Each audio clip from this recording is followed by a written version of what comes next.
Good morning students. आज हम राष्ट्र निर्माण की जो चुनौतियां हैं, जो चैप्टर अपना चल रहा है, उसमें रजवाड़ों का विलय जो टॉपिक है उसका अध्ययन करेंगे। देखिए, रजवाड़ों का जो विलय किया गया था हमारे भारत देश में, जब हम आज़ाद हुए तो आज़ाद होने के साथ साथ हमारे सामने जो राज्यों की स्थिति हमें प्राप्त हुई थी, उसमें सबसे पहले कुछ राज्य तो ऐसे थे जो ब्रिटिश जो थे उनके अधीन थे, लेकिन उस समय 265 जो थी वो रियासतें थी। और इसके साथ साथ कुछ क्षेत्र ऐसा भी था जहां फ्रांसीसी और पुर्तगालियों का कब्जा था। तो इस प्रकार से जब हमारा देश आजाद हुआ तो जो ब्रिटिश थे उन्होंने ये घोषणा की कि हम भारत को अपनी जो प्रशासन है और सत्ता है उससे हम आजाद कर रहे हैं। तो उस समय देखा जाए तो भारत से केवल ब्रिटिश जो राज था उसी से भारत को मुक्ति मिल रही थी, उसी से आजादी मिल रही थी।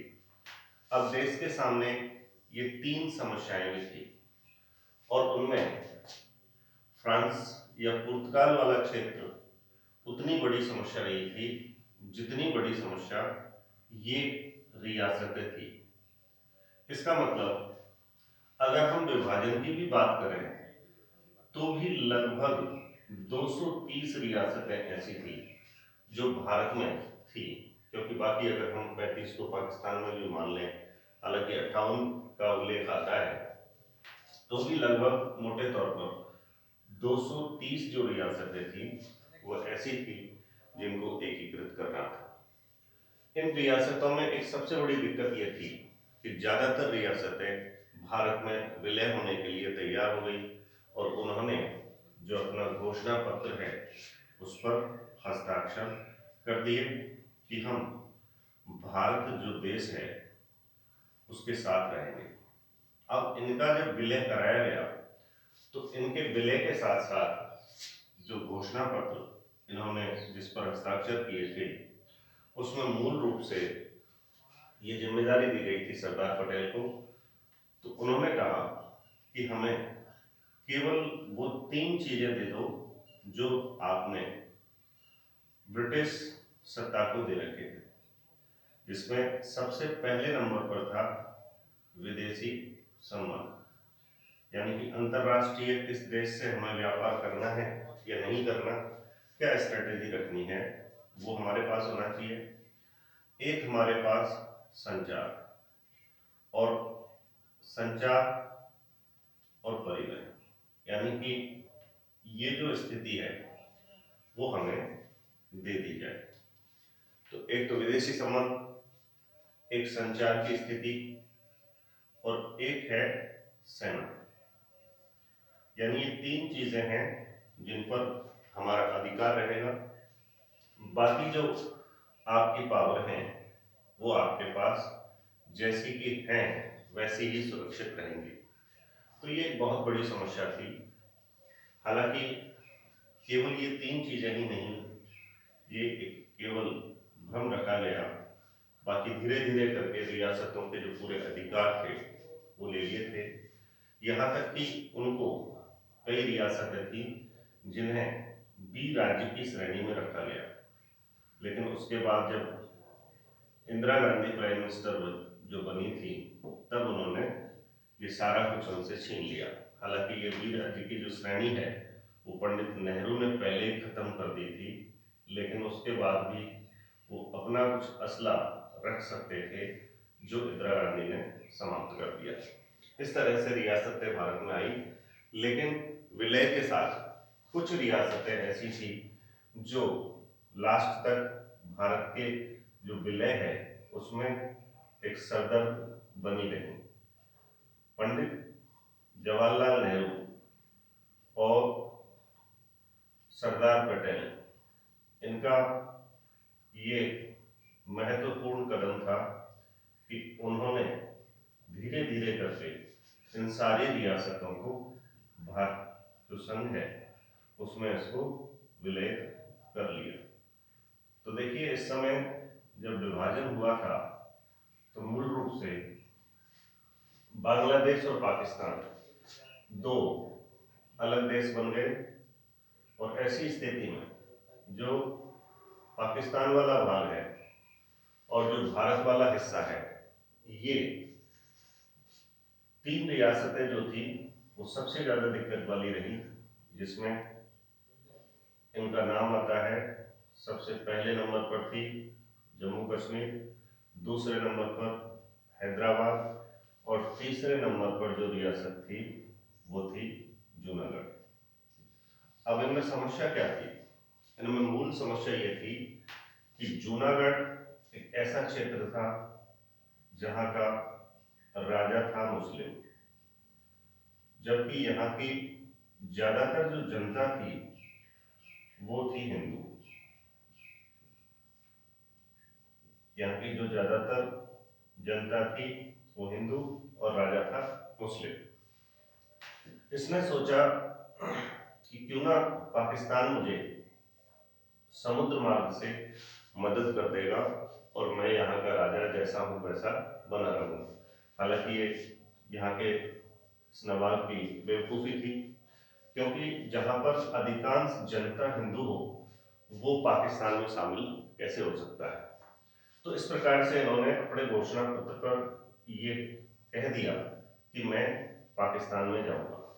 इसके बाद यहाँ की जो जनता है उसने विद्रोह कर दिया, और विद्रोह करने के बाद ये जो राजा था ये पाकिस्तान भाग गया, और यहाँ की जो जनता है इसने भारतीय संघ में शामिल होने का फैसला किया। हालांकि वो ऐसे ही नहीं, इसका एक जनमत करवाया गया जिसमें 99% जो वोट थे वो भारत के पक्ष में आए, जबकि केवल 1% वोट जो थे वहां के वो पाकिस्तान में विलय के पक्ष में आए। अब दूसरा एक सबसे बड़ा जो था वो था हैदराबाद का इशू, और जो जम्मू कश्मीर का है वो तो पहले से चल ही रहा था, क्योंकि जम्मू कश्मीर में एक स्थिति ये थी कि यहाँ के जो राजा थे वो थे हरि सिंह, यानी कि हिंदू थे, लेकिन यहाँ की लगभग 70% जो जनता थी, और खास करके जो वैली क्षेत्र था वहां की तो लगभग पूरी थी, ये थे मुस्लिम। और वहीं एक दूसरी समस्या ये थी कि हरि सिंह की जो सेना थी इसमें 50% जो सैनिक थे वो मुस्लिम थे, इसलिए ये हमेशा डर बना रहता था कि राजा हरि सिंह के खिलाफ वहां की जनता विद्रोह न कर दे। ये राजा ऐसे थे कि जो स्वतंत्र रहने की इच्छा इनकी थी, लेकिन इसको काफी समझाया गया कि दो विरोधी देशों के बीच आप कभी भी स्वतंत्र नहीं रह सकते, अब तक का इतिहास ऐसा रहा है। तो कई उतार चढ़ाव के बाद जब कबाइलियों में पाकिस्तान अलग हो गया, कबाइलियों में और कबाइलियों के साथ सिविल ड्रेस है उसमें पाक जो रेंजर्स थे उन्होंने, क्योंकि सीधे तौर पर पाकिस्तान उस समय जम्मू कश्मीर में हस्तक्षेप नहीं कर सकता था, क्योंकि जैसे ही ब्रिटिश ने हमें आज़ाद किया तो पाक जो सेना थी उसका जो प्रमुख था वो एक ब्रिटिश था, और ये शर्त रखी गई अगर ऐसा नहीं होता तो उस समय भारत और पाकिस्तान में जितने भी झड़पें हुई हैं वो और भी ज्यादा होती, जबकि भारत का भी जो सेना प्रमुख था उस समय ब्रिटिश था। हालांकि जिन्ना ने कहा था कि आप कश्मीर में हस्तक्षेप करें और सेना भेजें, लेकिन जो सेना प्रमुख था उन्होंने मना कर दिया। तो इस प्रकार से कबाइलियों के हमले के बाद कुछ क्षेत्र जो है जिसको हम पीओके कहते हैं वो पाकिस्तान के पास चला गया, यानी कि अगर हम सीधे तौर पर कहें तो लगभग 1/3 क्षेत्र पाकिस्तान में चला गया, और अंत में राजा हरि सिंह ने भारतीय संघ में शामिल होने का फैसला किया। अब आता है आपका हैदराबाद। देखिए हैदराबाद एक बड़ी रियासत थी, आज के लगभग 3 स्टेट्स में इनका क्षेत्र था, लेकिन दिक्कत ये थी कि इसमें कई भाषी क्षेत्र भी शामिल थे।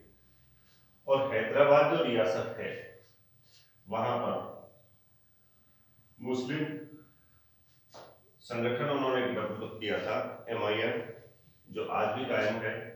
ओवैसी का नाम जो है आपने सुना होगा, वो इसी पार्टी से आज चुनाव लड़ते हैं। और एक यहाँ पर भारत के विरुद्ध उन्होंने एक रजाकार नाम का एक संगठन बनाया और इन्होंने काफी कुछ वहां की जनता को परेशान किया। लेकिन अंत में हैदराबाद भी इस शर्त पर मान गया कि 1 साल के लिए हम ये विचार करेंगे कि हमें कौन से संघ में शामिल होना है।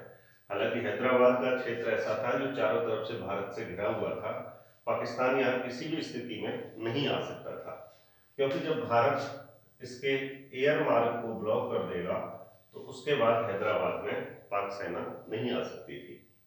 तो इस प्रकार से जो विलय की स्थिति आई उसमें ये 3 प्रमुख जो रियासतें थी उनके सामने सबसे बड़ी समस्या भारत ने झेली थी। और इस प्रकार से जो संपूर्ण रियासतें थी और रजवाड़े थे उनको भारतीय संघ में मिला लिया गया। तो इस प्रकार से भारत और पाकिस्तान का विभाजन हुआ। इसके बाद जो लक्षद्वीप है और अंडमान निकोबार है, यहाँ पर भी भारत ने अपना अधिकार कर लिया। देखिए जो लक्षद्वीप है वहां की स्थिति तो ये थी, 1 लाख द्वीपों का समूह यहाँ पर ये माना जाता है, इसलिए इसको लक्षद्वीप कहते हैं। यहाँ पर सरदार पटेल ने अपनी सेना भेजी कि जाओ भाई लक्षद्वीप को अपने अधीन करो, कहीं ऐसा न हो कि पाकिस्तान सेना वहां पर आके कब्जा कर ले। और लक्षद्वीप पर जैसे ही भारतीय सेना जाकर के और उन्होंने तिरंगा झंडा यहाँ पर लगाया तो वहां के लोगों ने कहा भाई ये क्या है, क्योंकि उन लोगों को यही पता नहीं था कि भारत क्या है और पाकिस्तान क्या है और इनका विभाजन क्या है और स्वतंत्रता इनको क्या मिल रही है। तो ये क्षेत्र भारत का नहीं था, लेकिन उसके बाद भी भारत ने इस पर कब्जा कर लिया था। ठीक उसके आधे घंटे बाद यानी केवल 30 मिनट बाद ही वहां पर पाकिस्तानी जहाज पहुंच गए थे, लेकिन वह भारतीय ध्वज देख करके वो वापस लौट गए। तो इस तरह से विभाजन के बाद और विभाजन से पहले हमारी जो रियासतें थी उनको इनमें मिलाया गया। अब रजवाड़ों के विलय से संबंधित जितनी भी आपकी पॉइंट्स हैं वो मैं आपको PDF में भेज रहा हूँ। ज़्यादातर मैंने आपको रियासतों से संबंधित एक्सप्लेन कर दिया है। अगर उसके बाद भी कहीं किसी उसमें आपको प्रॉब्लम है तो वो आप जो है 10:30 से लेकर के और 1:30 के बीच आप व्हाट्सएप ग्रुप पर पूछ सकते हैं। होमवर्क शीट आप जो है 6 से 8 इवनिंग में 6 बजे से 8 बजे के बीच ही अपलोड करेंगे, पहले होमवर्क शीट को अपलोड नहीं करेंगे। तो आज के लिए इतना ही, धन्यवाद।